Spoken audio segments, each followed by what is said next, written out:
पाकिस्तान और हिंदुस्तान की कोई कशीदगी नहीं है। मैं तो घुस के पाकिस्तान में बगैर वीज़े के मरियम नवाज की बेटी की शादी पे किया था। सानिया 9 मई 2 साल गुजर गए लेकिन सानिया 9 मई वही का वही है। जी जी। सियासी जमातों के गैर लचकदार रवैये अगर मगर से निकल कर हल क्या है। इदारे पर हमला था जिससे हमें इख्तलाफ भी रहा, मार्शल लाई भी नाफिज हुए। या 9 मई को लटकाना मकसद है तो 2 साल से लोगों को अपने अंदर रखा हुआ है। आप पठान को मत ललकारें। अगर मगर कर मुल्क का कोखला कर दे कि इस आजमाइश को समझें। वो यकीनन एक इदारे पर हमला तो है। सुप्रीम कोर्ट में भी एक हमला हुआ था ना।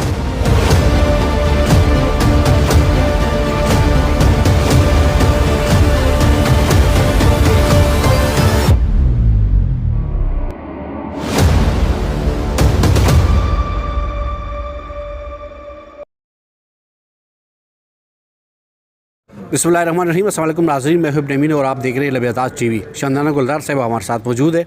मैम, पाक भारत कशीदगी।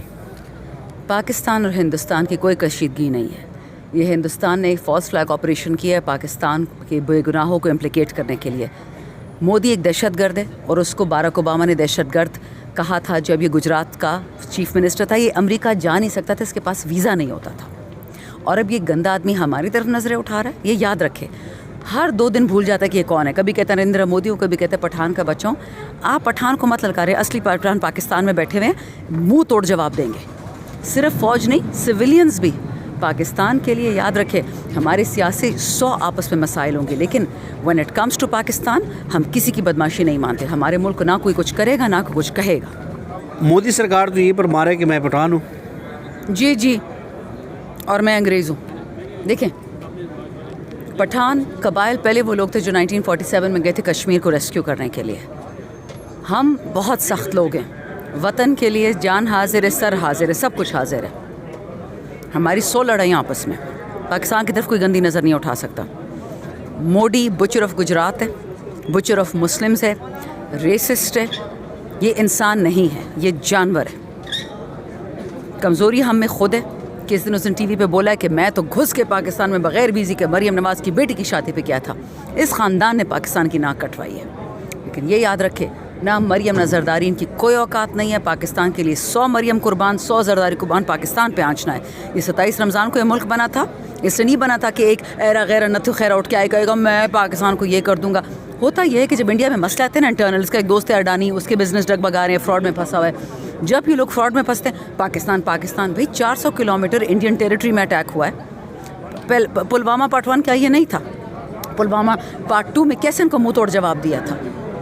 ये याद रखें, don't tempt us, we are practicing Muslims, they will never succeed. Ma'am, 9 मई सानिया 9 मई 2 साल गुजर गए लेकिन सानिया 9 मई वही का वही है। जी जी। सियासी जमातों के गैर लचकदार रवैये अगर मगर से निकल कर हल क्या है। वीडियोस निकाल ले, सीसीटीवी फुटेज जिनमें सबूत है कि हमने 200 फौजी तनसीबात पे अटैक किया। सीसीटीवी फुटेज निकालो, put your money where your mouth is, show us the proof, सज़ा हमें दो। कभी नहीं करेंगे, खुद कम्प्लिसिट है, चोर हैं। इसलिए तो कल एक इंडियन टीवी पे एक बंदा कह रहा था जी शहबाज शरीफ कहता हम तो भिखारी कौम है, इनसे कौन लड़ेगा। उसकी इंडियन टीवी ये चला रहा था ख्वाजा आसिफ की, हम तो जी अमेरिका के वेंटिलेटर तो अगर वेंटिलेटर पर तो फिर लड़के दिखाओ ना। ये लड़ने वाली कौम है, ये तो हर किसी के सामने सजदा करते हैं। अल्लाह तो उनको भूला हुआ है।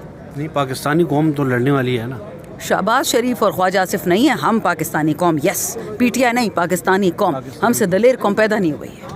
मैम, आपका बहुत शुक्रिया, थैंक यू। सियासी जमातों के गैर लचकदार रवैये अगर मगर से निकल कर हल क्या है। बिस्मिल्लाहिर्रहमानिर्रहीम, बहुत शुक्रिया। देखें, 9 मई का हाल सिर्फ ये है कि आज़ादाना जुडिशल इंक्वायरी हो और फिर उसके बाद जो कल्प्रेट्स हों, जो ज़िम्मेदारान हों, उनको उसके मुताबिक सज़ा दी जाए। अपनी ख्वाहिशात के मुताबिक, अपनी मर्ज़ी मंशा के मुताबिक किसी शख्स को प्रेशर में लाने के लिए अगर सज़ा देना मकसद है या 9 मई को लटकाना मकसद है तो ये अलमिया है, ये नहीं होना चाहिए। बहुत शुक्रिया सर, बहुत शुक्रिया। सानिया 9 मई 2 साल गुजरने के बावजूद वही का वही है। सियासी जमातों के गैर लचकदार रवैये अगर मगर से निकल कर हल क्या है। कौम के लीडर को बाहर निकालें, उससे बात करें ताकि कौम यकजा दो कालब हो। और उसके साथ साथ देखें, 9 मई पे जिसने ज़्यादती की है उसकी इन्वेस्टिगेशन होनी चाहिए। لیکن جب تک اس کی امپارشل انویسٹیگیشن نہ ہو کسی ہائیسٹ فورم پہ، تب آپ نے دیکھیں 2 سال سے لوگوں کو اپنے اندر رکھا ہوا ہے. اب اعجاز چوئی صاحب کو دیکھیں، عمر چیمہ صاحب کو دیکھیں، شاہ جی کو دیکھیں، ڈاکٹر یاسمین راشد صاحبہ کو دیکھیں. یہ تو وہ لوگ ہیں جو پاکستان سے محبت کرنے والے لوگ ہیں. میں سمجھتا ہوں قوم کو 9 مئی سے آگے جانا چاہیے. یہ سارے بے گناہ اسیران باہر آئیں اور قوم ایک نئے امنگ، نئے جذبے سے آگے بڑھے، اور یہ کام صرف ایک آدمی کر سکتا ہے، قیدی نمبر 804. بہت شکریہ سر. حال یہ ہے ایک بینچ پہ بیٹھنا، گول میز پہ بیٹھ کے پاکستان کے جو مسئلے مسائل ہیں وہ حل کرنا چاہیے. اگر نہیں بیٹھیں گی، یہ آپ کو پتہ ہے اگر مگر کر ملک کا کوکلا کر دیں گے. بہت شکریہ سر. حل کیا ہے؟ دیکھیں، اگر آپ یہ آج مجھ سے یہ سوال کریں گے کہ 9 مئی کو 2 سال ہو گئے، تو میں یہ کہوں گی کہ اس وقت پاکستان کو صرف قومی یکجہتی کی ضرورت ہے، صرف پاکستان کھپے کہنے کی ضرورت ہے، پاکستان زندہ باد کا نعرہ لگانے کی ضرورت ہے، اور ایک ہونے کی ضرورت ہے. افواج پاکستان کے ساتھ، اس پوری قوم کے ساتھ ایک یکجہتی کا مظاہرہ کریں. جو ماضی کی غلطیاں ہوئیں، اللہ تعالیٰ نے سب کو موقع دیا ہے کہ اس آزمائش کو سمجھیں، اور اس یقین کے ساتھ کہ no power on earth can undo Pakistan. Sir, Sania 9 مئی سیاسی جماعتوں کے غیر لچکدار رویے اگر مگر سے نکل کر حل کیا ہے؟ دیکھیے، سانحہ 9 مئی جو ہے نا وہ ایک ایسا سانحہ ہے، سیاستدانوں کے ساتھ تو سب کچھ ہوتا رہا، پھانسیاں بھی چڑھے، جلاوطن بھی ہوئے، قید و بند بھی کاٹی، سب کچھ ہوا، لیکن یہ تو ایک ادارے پر حملہ تھا، اور اس ادارے پر حملہ تھا جس سے ہمیں اختلاف بھی رہا، مارشل لاء بھی نافذ ہوئی اس ملک میں، سیاسی مزاحمت بھی ہوتی رہی، لیکن کم از کم کسی سیاسی جماعت نے یہ نہیں سوچا کبھی، اس کے خلاف جدوجہد ہوتی رہی، مزاحمت ہوتی رہی، فاطمہ جناح کی شکل میں ہوئی، MRD کی شکل میں ہوئی، ARD کی شکل میں ہوئی، مسلسل، لیکن کبھی کسی سیاسی جماعت نے اس کو نہ ڈسون کیا اور نہ اس کے خلاف مسلح جدوجہد کی، نہ دہشت گرد جدوجہد کی اس کے خلاف. تو ثانیہ 9 مئی کی جو صورتحال ہے وہ یقیناً ایک ادارے پر حملہ تو ہے، اور پھر وہ حملہ مطلب ایک ایسے دور میں ہوا جب قدم قدم پر کیمرے ہیں، موبائل ہیں، ڈیجیٹل سسٹم موجود ہے، تو تمام ثبوت بھی موجود ہے. اس کے خلاف جو کچھ ہو رہا ہے تو ابھی تو خیر عدالتی معاملہ ہے. آج میں خود بھی سپریم کورٹ میں موجود تھا اور آخری ہیئرنگ ہو رہی تھی، تقریباً 60 کے قریب ہیئرنگز ہوئے، اور پھر آخر میں حفیظ اللہ نیازی صاحب نے کورٹ کے سامنے ایک مختصر سی بڑی جذباتی تقریر بھی کی، چونکہ ان کا بیٹا بھی اس میں ملزم ہے، اور انہوں نے کہا کہ اس کو اگرتلہ سازش کیس سے نہ جوڑا جائے. تو بھائی اس میں اور اگرتلہ سازش کیس میں فرق کیا ہے؟ انہوں نے بھی ریاست کے خلاف ہتھیار اٹھائے تھے، انہوں نے بھی ریاست سے علیحدگی کی تحریک چلائی تھی، انہوں نے بھی مسلح جدوجہد کی تھی. یہاں پر بھی وہ سب کچھ ہوا ہے. ٹھیک ہے، ریاست سے الگ ہونے کی بات نہیں کی تھی انہوں نے، لیکن مسلح حملے ہوئے، انسٹالیشن کو جلایا گیا، تمام فوجی اور حربی دفاتر پر تنصیبات پر حملے ہوئے. تو یہ سب کچھ تو ہوا ہے. ان کے اور ان میں صرف اتنا فرق ہے کہ ان کے لیے جغرافیہ سازگار تھا علیحدگی کے لیے، ان کے لیے جغرافیہ سازگار نہیں تھا. تو اب دیکھتے ہیں کہ کورٹ اس پہ کیا فیصلہ سر، قطع کلامی آپ ہم اداروں کی بات کر رہے ہیں، اور سپریم کورٹ میں بھی ایک حملہ ہوا تھا نا؟ سپریم کورٹ پہ حملہ ہوا تھا، پرائم منسٹر ہاؤس پہ حملہ ہوا تھا، یعنی PTV پہ حملہ ہوا تھا. 2014 میں وزیر اعظم ہاؤس پہ بھی حملہ ہوا تھا. وہاں پر بھی وہ منتخب وزیر اعظم ہاؤس تھا، وہ الیکٹڈ پرائم منسٹر تھے، اس پہ بھی حملہ ہوا تھا.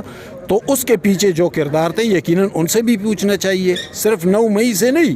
اب اس سلسلے کو پھیلانا ہوگا. اگر آپ صرف 9 مئی پر سزائیں دیں گے تو پھر لوگ پوچھیں گے کہ سویلین قیادتوں اور منتخب وزراء اعظم کے ساتھ جو کچھ ہوا کیا وہ جائز تھا؟